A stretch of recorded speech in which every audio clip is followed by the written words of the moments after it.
thank you for the invite to speak today to the ASAG convention there in Philadelphia.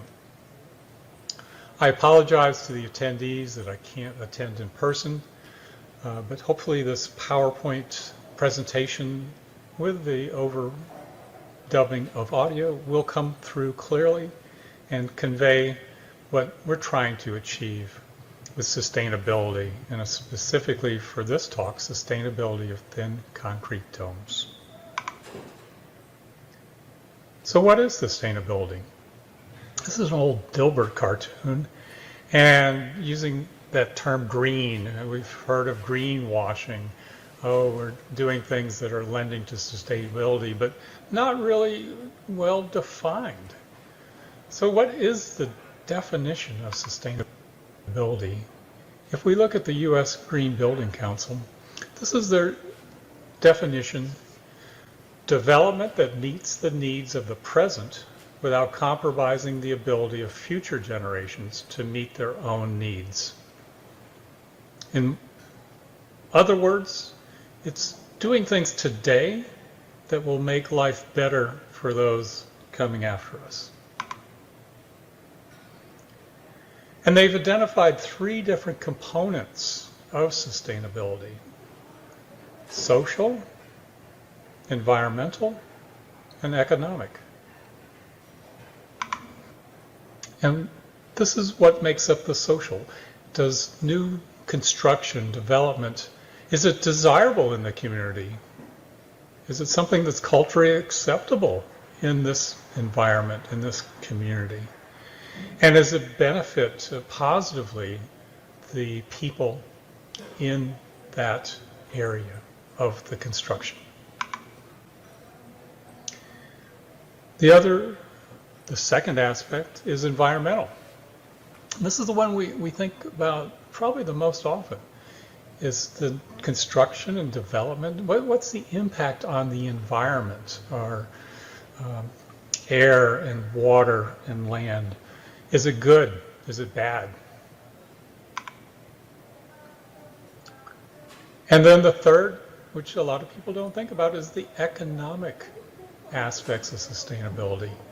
What are the financial aspects, the initial cost of the construction, or long-term operation, maintenance, looking at the total life cycle cost of a constructed building or facility? And then, is it technically feasible and done at a reasonable cost? So these 3 aspects overlap. This diagram kind of shows that when we have something that's truly sustainable, it meets all 3 of the components: social, environmental, and economic.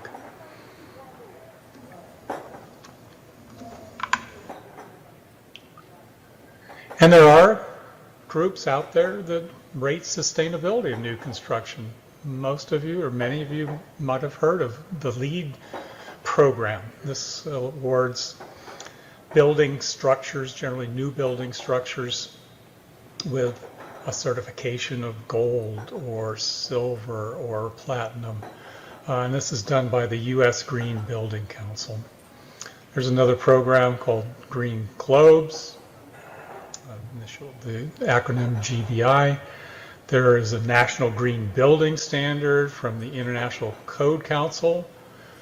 And then internationally, or outside the U.S. at least, BREEAM is another system for rating the sustainability of new construction. It'll take into consideration the materials of construction, the process, the potentially, though not well defined, the maintenance cost that might be incurred in a building. So that's kind of a short definition of sustainability. Remember, social, economic, and then environmental. And what's the definition of a thin shell? Well, thin. And most of the thin shells are not flat pieces of concrete construction. Many, if not most or all, are curved or folded slabs. where the thicknesses are small compared to their spans. And they have the ability to carry load three-dimensionally. If you think about, in Roman days, in ancient structures, the arch was very popular for carrying loads. An arch took the loads and carried it out to the sides of the opening. A dome is that same type of concept, just rotated in three dimensions.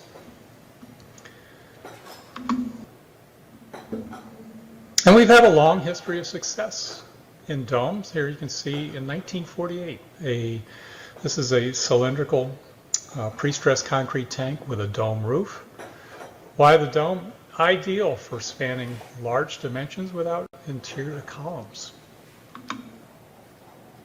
Here you can see in 1957, one of the first applications where rather than cast in place concrete, they were using precast sections to build the dome shape. These precast sections were actually field cast on site and then lifted into place.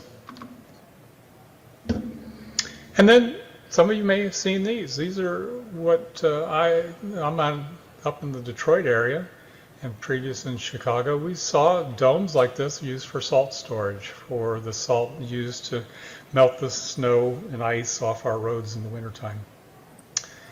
And this is an inflatable form that is used with shotcrete inside to build the structural dome. And you can see some structures. The low rise, this is about a 10th rise dome. The dome shape that you saw before was a hemispherical dome. So the domes can be varying in profile. So what about sustainability of shells? The thin concrete shells, I think once again, the key word is thin, offer a number of advantages while still offering the sustainability, the long-term life cycle cost of concrete as a material. Many people fault concrete for being overly negative for sustainability or for the global climate change because of the generation of CO2. But if you look at the fact that you can build with concrete structures that last 50 to 100 years, that construction cost, the cost of producing the material, is spread out over a century and is not necessarily as onerous as many people would let you think. So what are the 5 key aspects of improved sustainability? Once again, this is from the U.S. Green Concrete Council book, Sustainable Concrete Guide. And we want to improve functionality, ensure longevity, get that life cycle cost down, enhancing our occupant comfort, reducing the use of resources, and aesthetics. Maybe I'm prejudiced, but I think the dome shape just has kind of a natural positive look to it compared to what you may see in more rectangular flat planes of concrete construction. So how do we improve functionality? Design more efficiently. And we find that shells have a lot of flexibility in the structural shapes. Shells can also be easily designed to have a variable section thickness. If you look at a lot of buildings with walls, the walls are a constant thickness, but when we look at shell structures, we can often go to a continuous taper or just a thickening at the edges where we see more stresses, and then thinning down where we don't need as much localized bending stresses. With shotcrete and formwork, we can easily create non-flat sections. And once again, with that variable thickness, we can provide smooth transitions. And then looking at that dome, once again, you cover a big diameter without columns, maximizes the use of space. And this may be not only in a tank, but there's domes that have been used for auditoriums. Once again, providing a lot of interior space without obstruction while minimizing the amount of concrete needed to span over the diameter. So ensuring longevity, what do? Well, we have the durability of concrete. Good quality concrete can easily last 50 to 100 years. Now it may depend on environmental conditions, exposure conditions. You know, if you're in an industrial plant with very aggressive chemicals, maybe there's a shorter life. But in normal environmental exposures, we can generally expect lives of 50 to 100 years. And being concrete, we know how to not only design it efficiently and construct it, but to repair it. And with the ability to maintain the concrete and extend the life, we're using less resources than if you have to build a structure and then it wears out and you have to replace it in 15 or 20 years. Once again, if we look to that long term, you know, let's look at lasting 50 to 100 years. That's a lot of time that we're not having to tear something down and rebuild it. So here you can see these tanks are small, and gee, what's going on in this picture? This actually had a tree fall on it. It took out the ventilator here, but the dome's in good shape.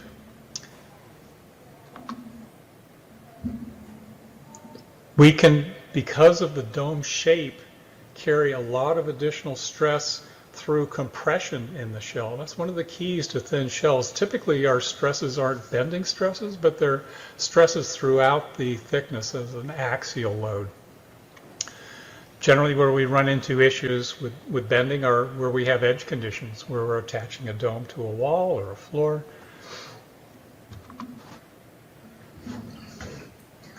So how can domes lend to enhancing occupant comfort? Well, increasing productivity. We don't have a bunch of columns and we're trying to, if you were using this in an office facility or an arena, it's able to build it, to span it, to not have visual blockage of people watching an event down on the floor of an arena. The other aspect is concrete has a lot of thermal mass. So when it's cooled at night, it stays cooler longer and allows a moderating of temperature just naturally by the mass, the thermal mass of the concrete. And also we can do a variety of finishes. It doesn't have to just be a plaster finish on a wall. We can do that, but we can make it look like rock. We can do a variety of different finishes when we're shotcreting. And then reducing the use of resources. Concrete, we use a lot of SCMs or supplementary cementitious materials. We can recycle aggregates. There's some new ASTMs now allowing recycled glass. We have in concrete been able to reuse a lot of materials like fly ash or slag, metakaolin, to actually enhance the properties of concrete while using recycled material. And when we enhance the properties, reduce the permeability, which you get with fly ash and silica fume and slag to some extent, means a longer life, more durability. It takes longer for any environmental exposure to reach the reinforcing and start to initiate corrosion. We can do variable thicknesses. So we put the thickness of concrete where it needs to be to carry the loads. We don't just arbitrarily have a uniform thickness like you might have in a cast wall, where the top of the wall doesn't need as much strength as you do at the base of the wall. And if we do things like shotcrete for a thin shell structure, often we are using a one-sided form, or sometimes even eliminating form, or using a stay form that's in the middle of the wall. And then aesthetics. I've been involved in the tank industry a long time. There's been actually some water storage tanks that they've done architectural treatment, and people drive by and, wow, that's a really cool arena. It really, you know, it looks nice. Kind of gets away from the not in my backyard. And they are distinctive. So it stands out differently than what you might expect from a strip mall. And we can do a wide variety of finishes. So I'm going to give you a short case study of a dome compared to a flat roof. Now, my experience is in tanks, so I'm going to talk about, what would we do with a dome versus a flat roof over a circular pre-stressed concrete tank. Most of these tanks do have concrete floors. That's not thin shell. It's basically a slab on grade. And the walls are cylindrical shells, relatively thin compared to the diameter. And then we have dome or flat roof options. So here's a fairly typical tank section. It has a footer that's supporting the wall. The wall comes up, and then we have a dome. And here you can see actually a radius, not a radius, but a transition going from a thickened section up into the dome thickness that allows us to have accommodate the stresses that we get because of fixing the dome to the top of the wall. So this particular example, looking at a 187-foot diameter tank, half of a football field, a little over, 27.5-foot high wall. And then the top of the wall, 7-inch thick, 8.5 inches thick at the bottom. Many of the tanks I was involved in the southeast U.S., we tapered down to 4 inches at the top and could be as much as 24 inches thick at the bottom, depending on the size of the tank. So it really depends on the particular design and the construction techniques on how much of a taper you can provide. And then we get to the dome. This one's 3 3/4 inch thick. It's using number 3 bars at 12 inches on center each way. And it's an 1/8 rise. So this one's a little taller rise. We generally see a 1/10 rise to an 1/8 rise in most domes covering our liquid storage tanks. So when we say an 1/8 rise, you take 1/8 of the diameter, and that gives you the rise from the edge of the dome up to the top of the dome.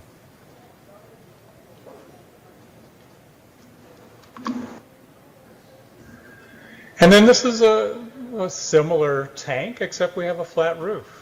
Well, what happens when we have a flat roof? Not only do we have the flat slab, we have to have columns to support that slab. So in this case, 9-inch thick average thickness for the slab with number 5 bars at 12 inches on center, top and bottom. So that's in 2 mats. Quite a bit more steel than the number 3 bars that were in the dome. Then you have columns, 18 inches thick, generally cylindrical columns. They're easier to form, but sometimes they're square. These have vertical steel, number 6 bars, plus then number 4 ties. And they're spaced 22 feet apart.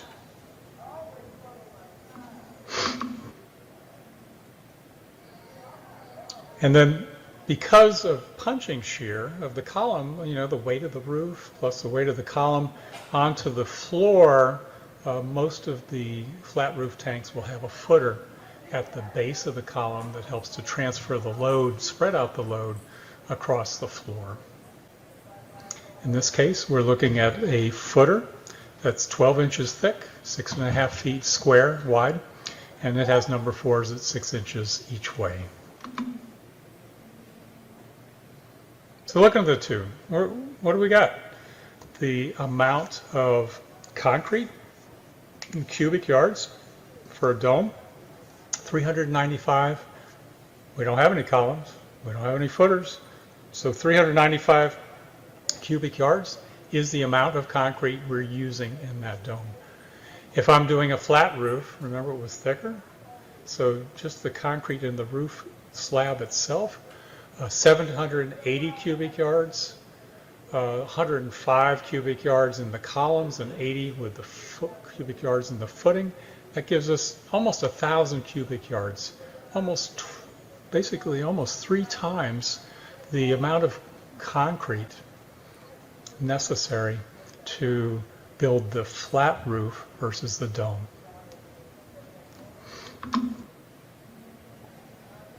Reinforcing.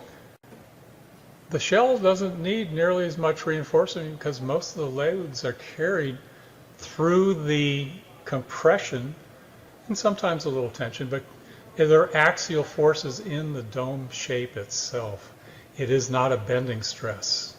And so looking at the amount of reinforcing steel, this is in kips. Total, once again, no columns and footings in the dome. So we have, what, about 3 times less reinforcing steel required.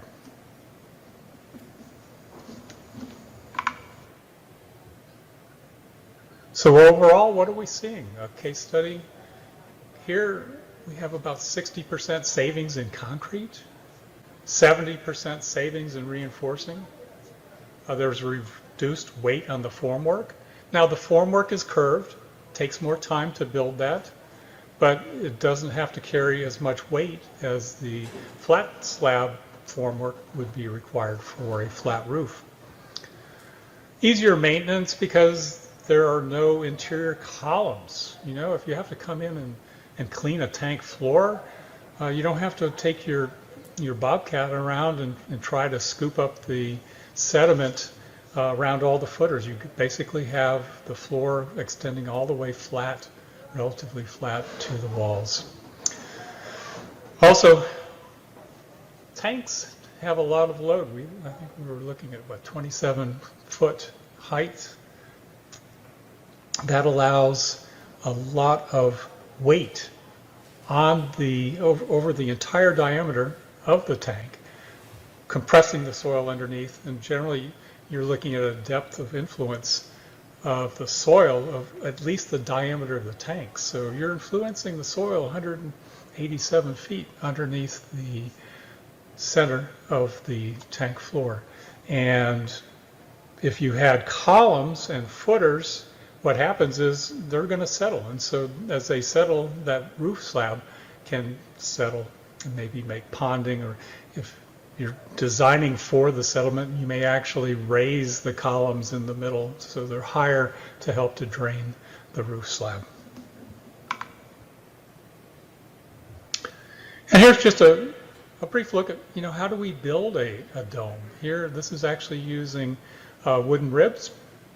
These can be reused when you have a similar size dome. They span between rings of scaffold. Here you can see a large dome.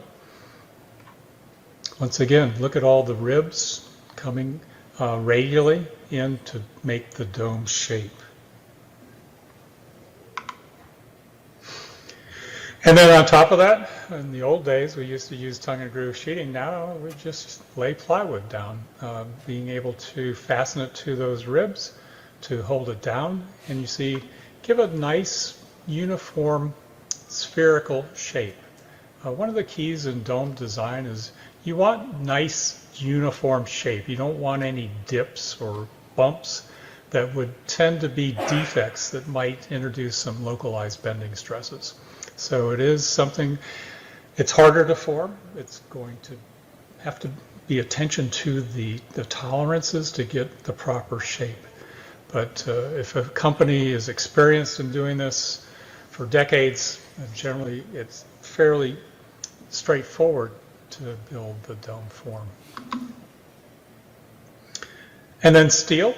Once again, you can see the steel up here, relatively light, but then we add a lot of steel down in the what I call the transition zone. So we're very thick here, thinning down a continuous taper until we get the dome thickness. Supported on chairs to get proper cover between the bottom of the steel and the top surface. And the extra steel in this ring beam. This is actually a pre-stressed dome, so there's going to be pre-stressing on the outside of this ring beam that will resist the thrust of the dome coming downward from dead load and live load. Here you can see casting a dome. We're using a big pump, boom pump, and then casting in rings, bringing it up. Screeding, Once again, trying to get a good uniform shape. Sometimes these screeds will actually have a radius cut into them so that they can maintain that radius as they're screeding. Then you have the other type, not a cast-in-place dome, but a precast. And here, these panels are cast on site with the curvature and then lifted by crane into place, sitting on scaffold rings again with forms so that the joints, the gaps in between, can then be cast to make that dome act monolithically. And here you can see a completed dome, obviously a lot of accessories here. You have generally a ladder, a safety climb to not fall off the ladder, handrails, and then a hatch to get into the tank. So those are domes on top of a water tank, or it could be wastewater, sometimes industrial process. The other is an industrial dome. Most of these are hemispherical, which means that you basically have half a sphere, sometimes supported on a cylindrical portion of a wall.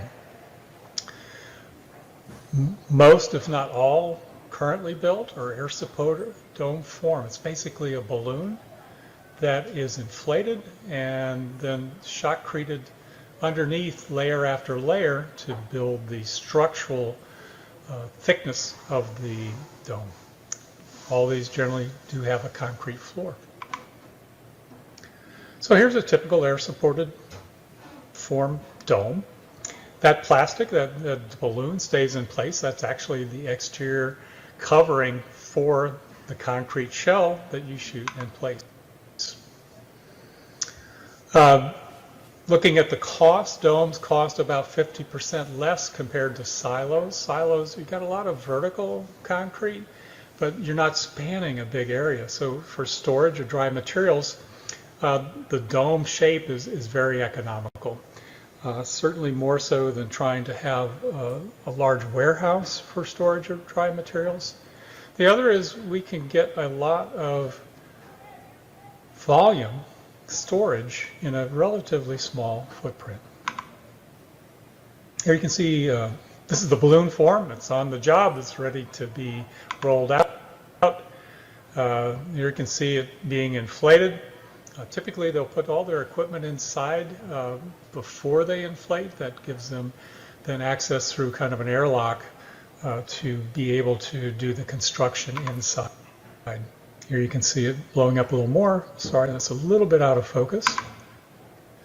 And there it is inflated. This one's not a full hemisphere, but you can see a nice uniform shape.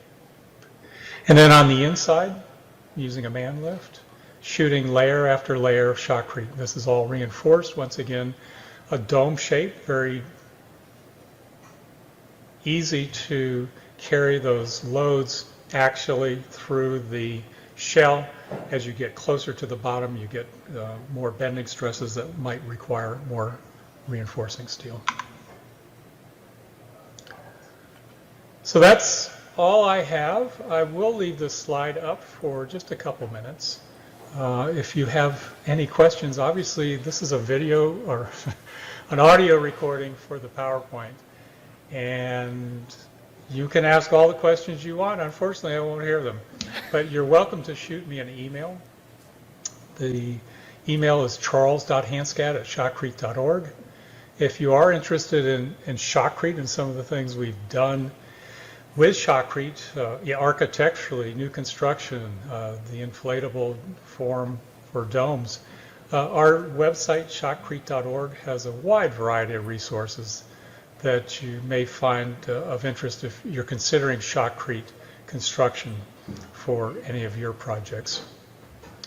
And with that, ending hopefully a minute or two early, I do appreciate your attention and hope that you enjoy the rest of the session.